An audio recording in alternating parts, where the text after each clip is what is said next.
ನೀರಿಗಾಗಿ ಹೋರಾಟ, ಯಾತಕ್ಕಾಗಿ ಹೋರಾಟ, ನೀರಿಗಾಗಿ ಹೋರಾಟ.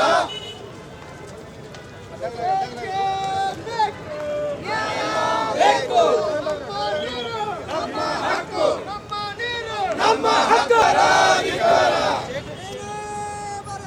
ಒಗ್ಗಟ್ಟಿರಲಿ, ಒಗ್ಗಟ್ಟಿರಲಿ. ನಮ್ಮ ಹಕ್ಕು, ನಮ್ಮ ನೀರು, ನಮ್ಮ ಹಕ್ಕು. ಯಾತಕ್ಕಾಗಿ ಹೋರಾಟ, ನೀರಿಗಾಗಿ ಹೋರಾಟ, ಯಾತಕ್ಕಾಗಿ ಹೋರಾಟ. ನೀರಿಗಾಗಿ ಹೋರಾಟ. ಜೈ ಜವಾನ್, ಜೈ ಕಿಸಾನ್, ಜೈ. ನಮ್ಮ ನೀರು, ನಮ್ಮ ಹಕ್ಕು, ನಮ್ಮ ನೀರು, ನಮ್ಮ ಹಕ್ಕು. ಬೇಕೇ ಬೇಕು, ನ್ಯಾಯ ಬೇಕು, ಬೇಕೇ ಬೇಕು. ಧಿಕ್ಕಾರ, ಧಿಕ್ಕಾರ. ಧಿಕ್ಕಾರ,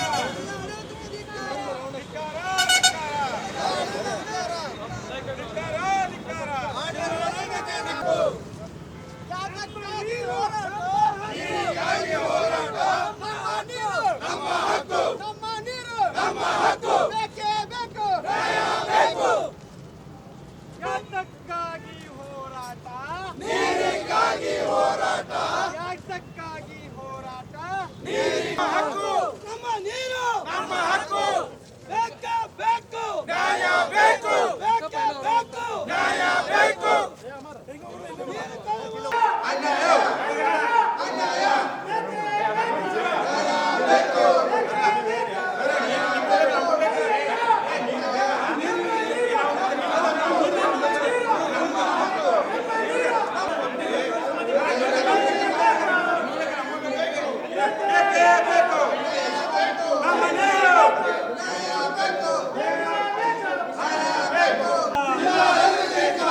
ಯಾತಕ್ಕಾಗಿ ಹೋರಾಟ, ನ್ಯಾಯಕ್ಕಾಗಿ ಹೋರಾಟ, ಎಲ್ಲಿವರೆಗೆ ಹೋರಾಟ.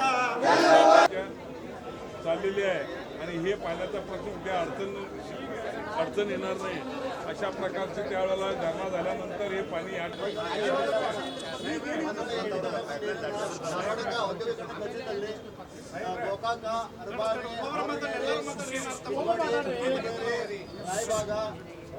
ಮಿತ್ರರೇ ಹಾಗೂ ಜಿಲ್ಲೆಯ ಎಲ್ಲ ವಿವಿಧ ಸಂಘ ಸಂಸ್ಥೆಗಳ ಮುಖಂಡರೇ, 3 ವಿಚಾರಗಳ ಬಗ್ಗೆ ತಾವು ಪ್ರಸ್ತಾಪ ಮಾಡಿದಿರಿ.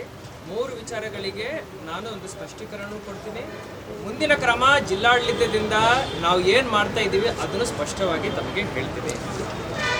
ಮೊಟ್ಟ ಮೊದಲನೇದಾಗಿ ಈ ಟ್ರಿಬ್ಯುನಲ್ ಆರ್ಡರ್ ಅಂತೆ ಕರ್ನಾಟಕ ರಾಜ್ಯಕ್ಕೆ ಹಾಗೂ ಕೈಗಾರಿಕಾ ಕ್ಷೇತ್ರಕ್ಕೆ, ಕೃಷಿ ಕ್ಷೇತ್ರಕ್ಕೆ ಎಷ್ಟು ಮೀಸಲಾತಿ ಇರಬೇಕಂತ ಹೇಳಿ ವಕೀಲ್ ಸಾಹೇಬರು ಹೇಳಿದ ಹಾಗೆ ಬಹಳ ಸ್ಪಷ್ಟವಾಗಿ ಡೈರೆಕ್ಷನ್ ಇದೆ. ಅದು ನಾವು ಒಪ್ಕೊಳ್ತೀವಿ. ಇಡೀ ಕೃಷ್ಣಾ ಬೇಸಿನ್ನಲ್ಲಿ 927 TMC ಇಡೀ ಕರ್ನಾಟಕ ರಾಜ್ಯಕ್ಕೆ ಅವರು ಮೀಸಲಾತಿ ಮಾಡಿದ್ದಾರೆ. ಅದರ ಪೈಕಿ ಒಟ್ಟು ಸೇರಿ 87.7 TMC ಕೈಗಾರಿಕಾ ಪರ್ಪಸಸ್ಗೋಸ್ಕರ ಇಡೀ ಕೃಷ್ಣಾ ಬೇಸಿನಲ್ಲಿ ಎಲ್ಲ ಕಡೆನೂ ಅವರು ಯೂಸ್ ಮಾಡ್ಕೋಬಹುದು ಅಂತ ಹೇಳಿ ಮಾಡಿದ್ದಾರೆ. ಅದರಲ್ಲಿ ಸಬ್ ಬೇಸಿನ್ಗಳು ಸುಮಾರು ಬರುತ್ತೆ. ಮಾರ್ಕಂಡೆಯ ಒಂದು ಸಬ್ ಬೇಸಿನ್ ಇರ್ಬೋದು, ಹಿರಣ್ಯಕೇಶಿ ಬೇರೆ ಸಬ್ ಬೇಸಿನ್ ಇರ್ಬೋದು, ಘಟಪ್ರಭಾ 1, 2, 3 ಅಂತ ಸೇರಿ ಒಂದು ಸಬ್ ಬೇಸಿನ್ ಇದೆ.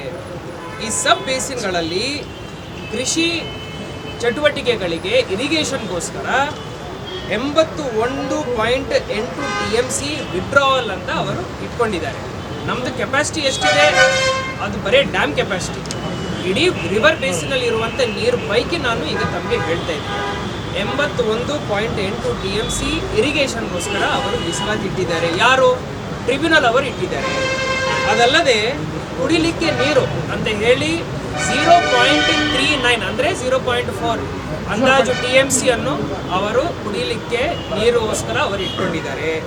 ಅದಲ್ಲದೆ ಟೋಟಲ್ ಇಂಡಸ್ಟ್ರಿಯಲ್ ಪರ್ಪಸಸ್ಗೆ ಇಡೀ ರಿವರ್ ಬೇಸಿನಲ್ಲಿ 0.1 TMC ಅಲೋಕೇಶನ್ ಅಂತ ಇಟ್ಟಿದ್ದಾರೆ. ಈ ಅಲೋಕೇಶನ್ ವರ್ಸಸ್ ವಿತ್ಡ್ರಾವಲ್ದು ಅವರೊಂದು ಫಾರ್ಮುಲಾ ಕೊಟ್ಟಿದ್ದಾರೆ. ಇದನ್ನು ನಾವು ಸ್ಟಡಿ ಮಾಡಿದ್ದೀವಿ. ಫಾರ್ಮುಲಾ ಏನು ಹೇಳುತ್ತೆ ಅಂದರೆ 0.1 × 100/2.5 ಒಂದು ಫ್ಯಾಕ್ಟ್ರಿ ಇಟ್ಟಿದ್ದಾರೆ. ಇಷ್ಟು ನೀವು ವರ್ಷದಲ್ಲಿ ವಿಡ್ರಾ ಮಾಡ್ಬೋದು. ಇದನ್ನು ನಾವು ಎಲ್ಲ ನೋಡಿದ್ದೀವಿ. ಅಂದರೆ ನಮ್ಮ ಘಟಪ್ರಭಾ 1, 2, 3 ಸಬ್ ಬೇಸಿನಲ್ಲಿ 4 TMC ವಾಟರನ್ನು ಇಡೀ ಕೈಗಾರಿಕಾ ಚಟುವಟಿಕೆಗೋಸ್ಕರ ಅವರು ವಿಡ್ರಾ ಮಾಡ್ಬೋದು. ಇದು ಆರ್ಡರಲ್ಲಿ ಸ್ಪಷ್ಟವಾಗಿದೆ. ಇದರ ಪೈಕಿ ವಕೀಲರು ಹೇಳಿದ್ದಾರೆ ಮತ್ತೆ ನಾಯಕರು ಹೇಳಿದ್ದಾರೆ, ಕರೆಕ್ಟ್ ಹೇಳಿದ್ದಾರೆ. ಏನು ಹೇಳಿದರು? ಬೇರೆ ಬೇರೆ ಕೈಗಾರಿಕಾ ಕ್ಷೇತ್ರಗಳಿಗೆ ಈಗಾಗಲೇ ಮೀಸಲಾತಿ ಮಾಡಲಾಗಿದೆ ಅಂತ. ಅದನ್ನು ನಾವು ತೆಗೆದು ಎಲ್ಲ ಕ್ಯಾಲ್ಕುಲೇಟ್ ಮಾಡಿ ನೋಡಿದ್ದೀವಿ. 0.67 TMC ಬೇರೆ ಬೇರೆ ಕಾರ್ಖಾನೆಗಳಿರ್ಬೋದು, ಶುಗರ್ ಫ್ಯಾಕ್ಟ್ರಿಗಳಿರ್ಬೋದು, ಇಂಡಸ್ಟ್ರಿಗಳಿಗಿರ್ಬೋದು, ಅದರಲ್ಲಿ ವಿಂಗಡಣೆಯನ್ನು ನಾವು ಸ್ಟಡಿ ಮಾಡಿದ್ದೀವಿ. ವಿಂಗಡಣೆ 0.67 ಪೈಕಿ 0.37 ಒಂದು, 0.2 TMC ಒಂದು ಶುಗರ್ ಫ್ಯಾಕ್ಟ್ರೀಸ್ಗೆ, ಇಂಡಸ್ಟ್ರೀಸ್ಗೆ ಮತ್ತೆ ವಿಂಗಡಣೆ ಮಾಡಿ ಮೀಸಲಾತಿ ಇಟ್ಟಿದ್ದಾರೆ. ಇದರಲ್ಲಿ ಇನ್ನೂ 2.9 TMC ವಿಡ್ರಾ ಮಾಡಲಿಕ್ಕೆ, ಕೈಗಾರಿಕಾ ಕ್ಷೇತ್ರಕ್ಕೆ ವಿಡ್ರಾ ಮಾಡಲಿಕ್ಕೆ, ಕೈಗಾರಿಕಾ ಚಟುವಟಿಕೆಯಲ್ಲಿ ವಿಡ್ರಾ ಮಾಡಲಿಕ್ಕೆ ಇನ್ನೂ ಟ್ರಿಬ್ಯುನಲ್ಲಿ ಅವಕಾಶ ಇದೆ. ಇದು ರೂಲ್ ಪೊಸಿಷನ್ ಹೇಳ್ತೇನೆ. ಇದಾದ್ಮೇಲೆ ನೀವೊಬ್ಬರೇ ಅಲ್ಲ ಅಲ್ವಾ ಗೌಡ್ರೆ, ನೀವೊಬ್ಬರೇ ಅಲ್ಲ ಅಲ್ವಾ, 200 ಜನ ಕೇಳ್ತಾ ಇದ್ರೆ ಅಲ್ಲಿ 1000 ಜನ ಕೇಳ್ತಾ ಇದ್ದಾರೆ. ಡಿಸ್ಟರ್ಬ್ ಮಾಡಬೇಕು. 3 ಪಾಯಿಂಟ್ ಹೇಳ್ತಾರೆ. ಎರಡನೇದು, ಈ ವಿಚಾರದ ಬಗ್ಗೆ ಮಾನ್ಯ ಜಿಲ್ಲಾ ಉಸ್ತುವಾರಿ ಮಂತ್ರಿಗಳು ಹಾಗೂ ನಾನು ಎಲ್ಲರ ಜೊತೆ ಮೊನ್ನೆ ಒಂದು ಚರ್ಚೆ ನಡೆಸಿದ್ದೀವಿ.